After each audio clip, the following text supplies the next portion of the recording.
Today I'm talking about a guy and a fish. Who knows the story of Jonah?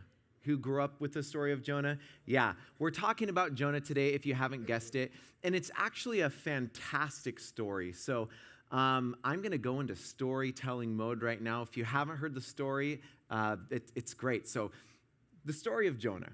There was this prophet, this man named Jonah. He was the son of a guy named Amittai. Jonah was a prophet of God. And one day, the voice of God actually came to Jonah and said, Jonah, son of Amittai, he said, arise and go to Nineveh. It was a great city, and call out against it, for their evil has come up before me. But Jonah didn't arise and go. Jonah actually arose and fled. He packed his bags and he was going down to a place called Tarshish to escape from the presence of the Lord. But in order to get to Tarshish, he had to go down to a place called Joppa to board a ship. And so after he boarded the ship, he went down into the hold of the ship and went to sleep.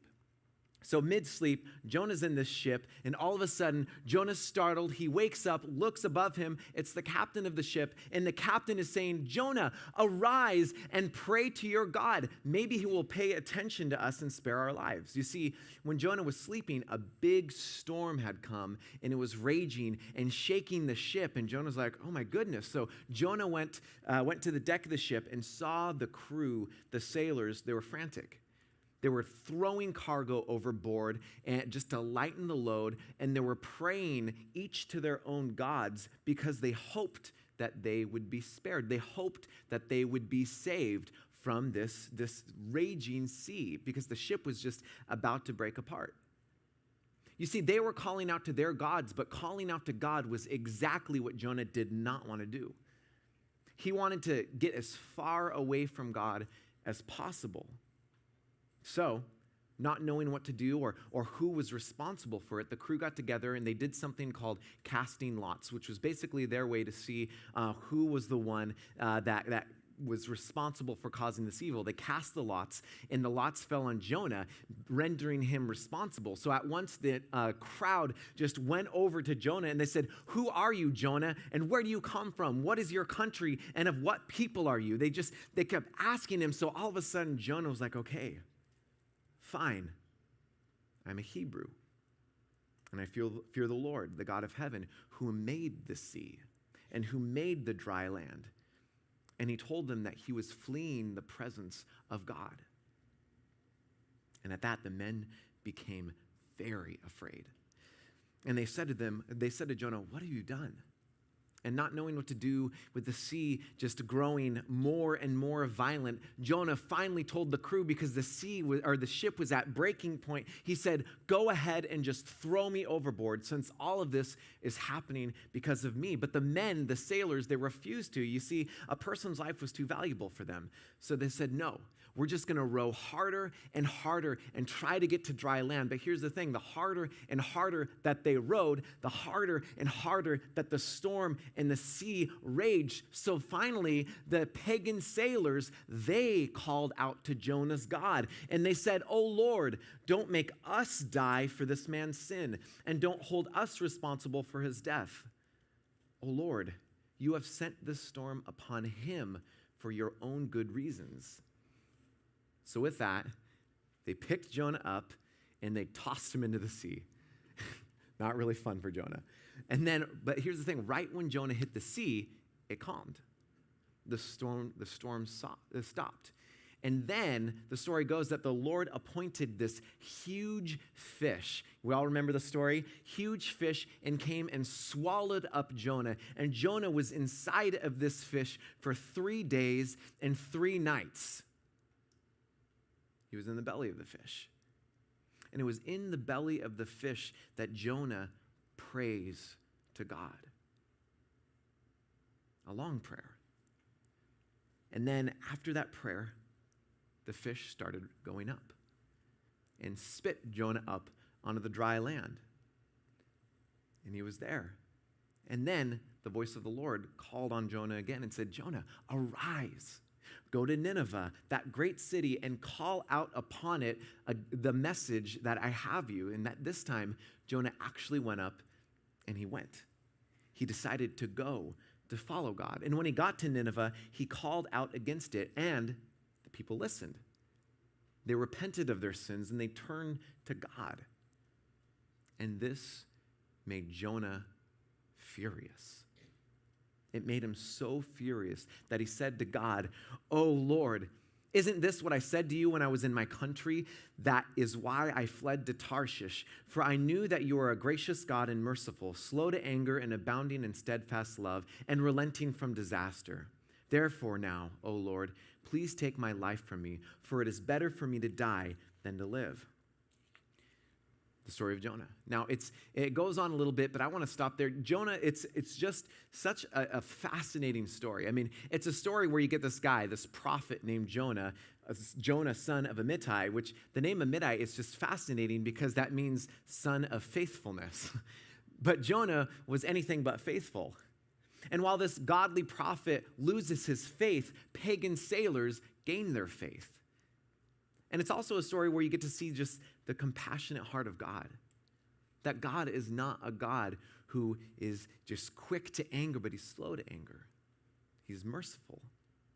He isn't bloodthirsty. He's compassionate. And the story of Jonah is also, well, a story. It's what we call a parable. Now, I want to talk about that a little bit. So when you read Jonah as if it were anything but a parable, if you read it as like a historical document, what's interesting is you'll find yourself focusing on and getting stuck on things that the author just never intended you to just focus and get stuck on. For example, if during the story, when you heard it when you were younger or older or even now, and you heard that the great fish, this huge fish swallowed Jonah, and you're like, wait a second, what's going on? Like a person can't survive in a fish. If you're really confused, well, yes, number one, you're not alone. That's kind of confusing, even though God can do what God wants to do. But number two, there's an intentional point being communicated that something so much deeper is going on that's often best understood through a parable. You see, parables unlock deeper truths. That's why Jesus spoke most often in parables. And the book of Jonah is just packed with parable-like material. For example, in Jonah, we have a lot of rhetorical devices. I mean, everything is just big in Jonah. There's this great city. There's this great wind. There's this great storm who's hurled into the sea. Have you ever do you have a friend that like everything is the best always? And you're like, whoa, calm down. I'm that friend to most people. So, yeah. Have patience with us introverts. But everything is big, and there's just a lot of rhetorical devices, and there's also just a bunch of illustrative and just active language, and different objects are described as having different personalities. Like it says the ship reckons. And in chapter 2 is just the prayer of Jonah. And what's interesting is that the chapter is a bunch of different psalms just put together to create this prayer. It's prayers that the readers would have been familiar with. They knew those prayers. And the list just goes on and on and on. But now, while it's just really fascinating, there's a lot of really great things about the parable of Jonah and a lot of lessons that we can glean from today. I want to talk about Jonah's running, about Jonah going down. Now, chapter 1, the very first thing right after Jonah is introduced, the first words said are arise and go. And this is important because the word arise literally means go up, to go up. But how does Jonah react? He does arise, but not to go up, to go down. And Jonah continues to go down and down and down. Jonah goes down to Joppa. He goes down to the ship. He goes down into the hold of the ship. And then he goes to sleep, down in a metaphorical sense. He goes down over the boat into the sea. He goes down into the belly of the big fish. And then the fish takes Jonah down into the sea. Jonah is going down. He's running away from up. And then he prays. And in this prayer, we have Jonah going down into creation itself. Until we reach this part in chapter 2, verse 6, the first part of it, where it says, I went down into the land, and the bars of the earth shut me out. You see, at this point of Jonah's descent into disobedience, Jonah gets closed out of creation. And he can only experience this because of this poetic parable has this fish taking him down into the sea.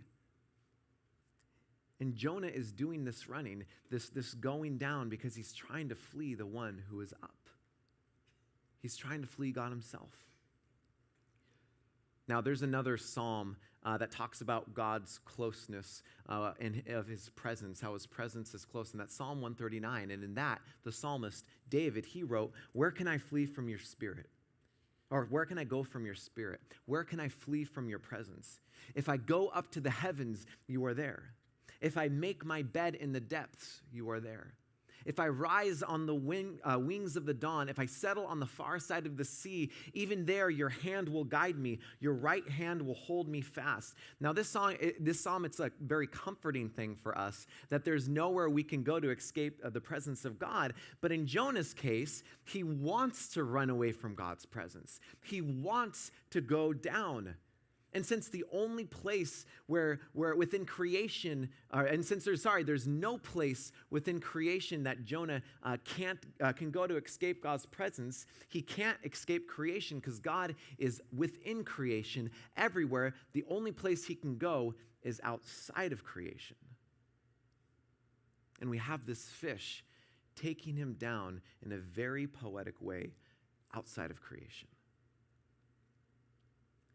Now, I want to ask you a question. Have you ever run away from something before? Have you ever run away from someone before? Have you ever tried to run away from God? I remember a time when I was pretty young. I was living in a smaller house. I was a really young kid, and I was with my two parents and my two brothers. And at this time, my aunt and uncle were going through a really, really, really rough patch. And my 4 cousins actually moved in with us. So this went from a cramped house to like an extremely, extremely cramped house. And my parents, I kind of struggled. I was a middle child, and I struggled with attention. Like my older brother got all the attention. My younger brother got the attention. And I'm like, hey, I'm here in the middle. Any middle children? You know what I'm talking about, yeah. And so I was already kind of upset that I didn't get that much attention. And then 4 cousins moved in, and I was just pretty upset about that. And although I should have understood that my cousins just left this experience, this situation where they didn't receive that much love from their parents, I was mad. I thought I deserved more love than them. I thought that I deserved it. I was selfish. Well, one day, one of my cousins, they decided to run away, or so we thought. So my cousin ran away. We couldn't find my cousin, and my parents started freaking out. So they went all over town. We were charged to find my cousin. We couldn't find my cousin. So my parents went to our neighbors and got my neighbors to go and try to find my cousin, but we couldn't find my cousin. And soon they called the cops, and the cops are looking for my cousin. We couldn't find my cousin, and it was just a really, really hard day. So my parents went into my cousin's room. They sat on my cousin's bed, and they just were defeated. They're like, oh my goodness, I don't know what to do. And then they heard something underneath the bed, and it was my cousin. My cousin was underneath the bed, and apparently she hid, and she was faking running away. So my parents, they got her out of under the bed, and then they scolded her. But then they did something. Then they embraced her. And my parents told her that they were afraid that something had happened to her, and that they were so thankful that she was there, and that they just loved her so much. And I saw that happening, and I got mad. I had it. I mean, we had spent the whole day looking for my cousin, and we finally found her. And then I saw my parents just hug my cousin with this deep hug, and I'm like, I deserve a hug. The middle children never get a hug. And I was so mad that I'm like, that is it. So I charge into my room. I got my dark green JanSport backpack, and I got my teddy bear, shoved my teddy bear in there. I zipped it up, I put it on my back, and I was gone. I was running away. So I opened up my front door, closed it behind me, and I took off. I was running away for good. I marched across the front lawn, and I went in front of my neighbor's house. I was gone. And then I went by their big tree. I was done. No turning back. And then I went by another house, and another house, and another house, and I clenched my fists, and I kept walking. I was gone. And then I heard something. I heard my dad. He actually ran up behind me. And soon after, I felt him place his hand on my shoulder and gently turn me around. And then he got down. And he looked me in the eye. And he gave me the biggest hug that I could ever remember. And he said, Michael, please stop running. Come home. He told me that he loved me. And that just because my cousins were with us does not mean that he loves me any less. But they needed to know that they were loved too. What makes you run? If you do run, what is it? Maybe it's not like a full-on sprint. Maybe it's only in a few things. But what are areas in your life where you hear God say, arise? But you do anything but arise. You actually run away. Like Jonah. For God so loved the world. But that's exactly why Jonah ran away. He knew that God is gracious. As it says in Jonah, he is merciful. He's slow to anger. He's abounding in steadfast love and relenting from disaster. But you see, Jonah did not like that about God. He didn't think the Ninevites deserved that type of love. So Jonah ran. Like a jealous kid, he took off. God is gracious and merciful, slow to anger, and abounding in steadfast love and relenting from disaster. Do we want others to know that? Do we arise and go and tell them?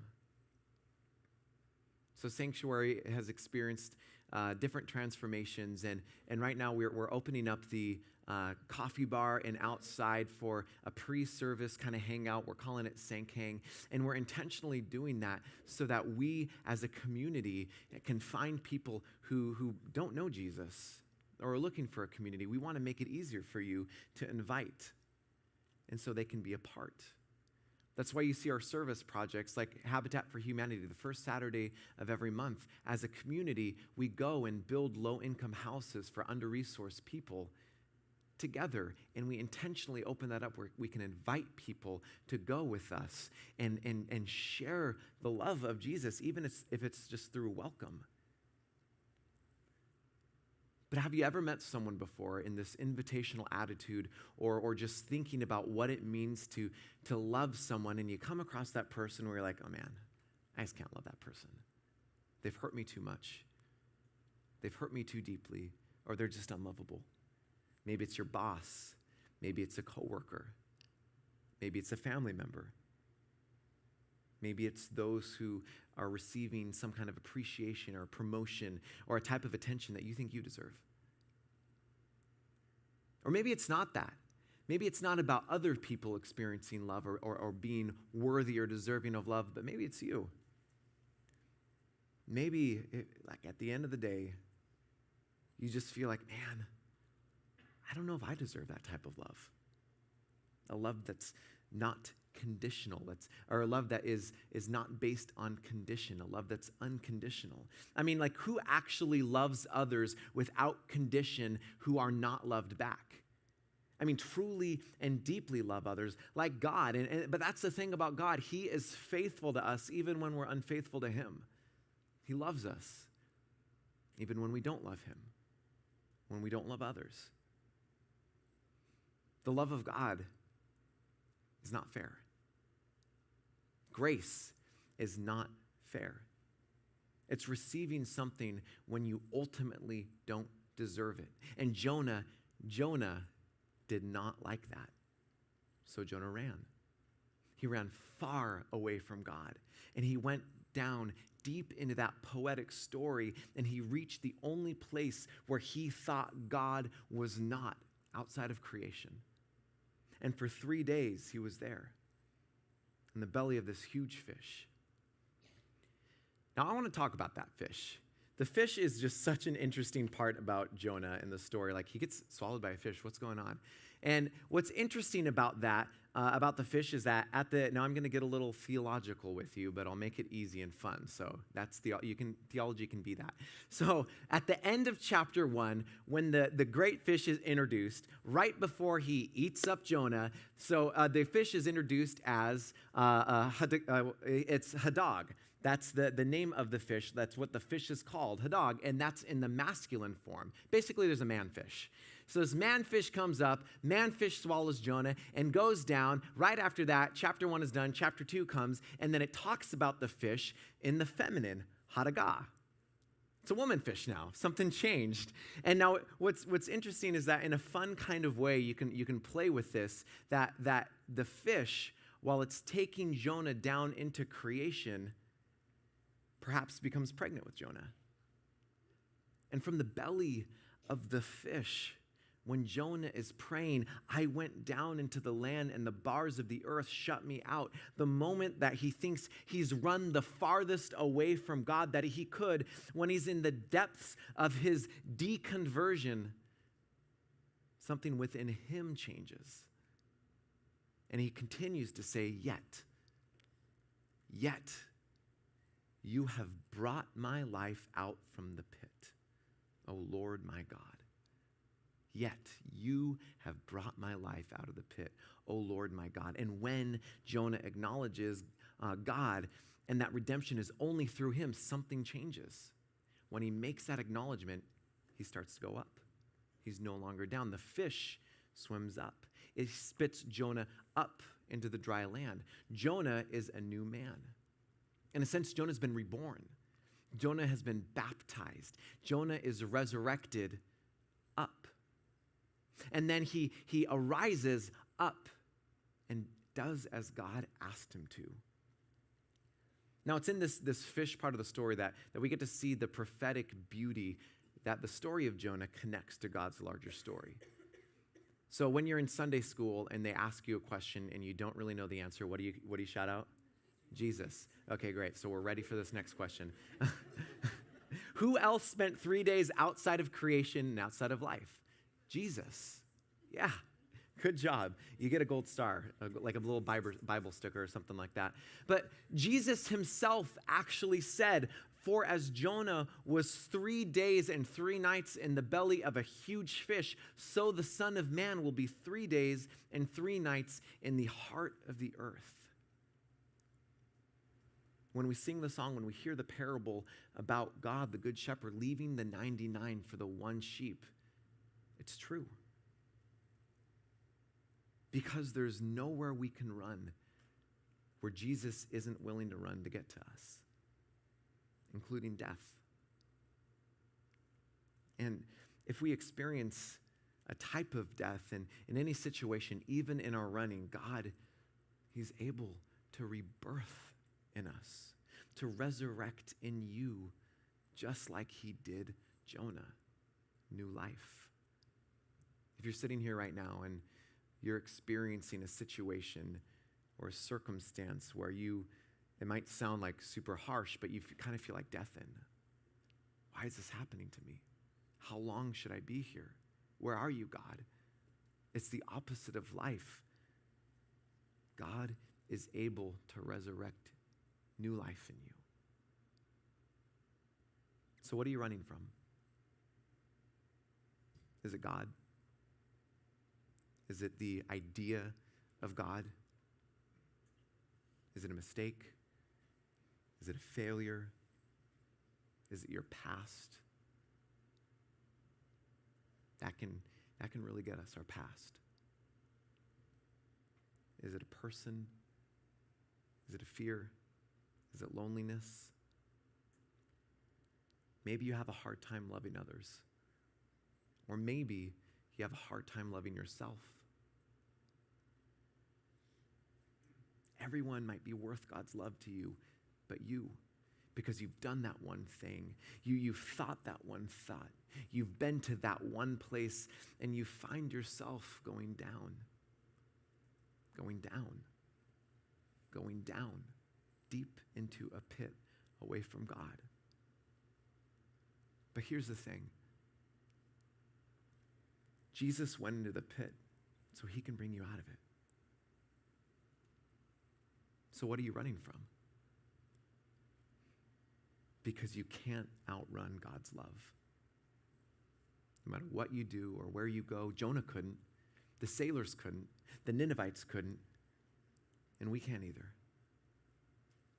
Because no matter where you go, God will always be the Father that is running behind you. He will always be the Father that places his hand gently on your shoulder, gently turns you around. He'll be the God that gets down, that looks you in the eye, and that embraces you with the biggest embraces you've ever gotten, and says, my child, please stop running. Come home. Now, I want to invite everyone to close their eyes, if you would. And I want to invite the worship team to come up. And I want you to just, in your mind, picture just a circumstance that you are running from God with right now. Maybe it's something really, really small. Maybe you don't know. Maybe your life is just like one big sprint and it's hard to keep up. Maybe it's something really big and you feel like you're running. And with your eyes closed, I want you to imagine, instead of running away from God with that circumstance, what would it look like to run to God in that circumstance?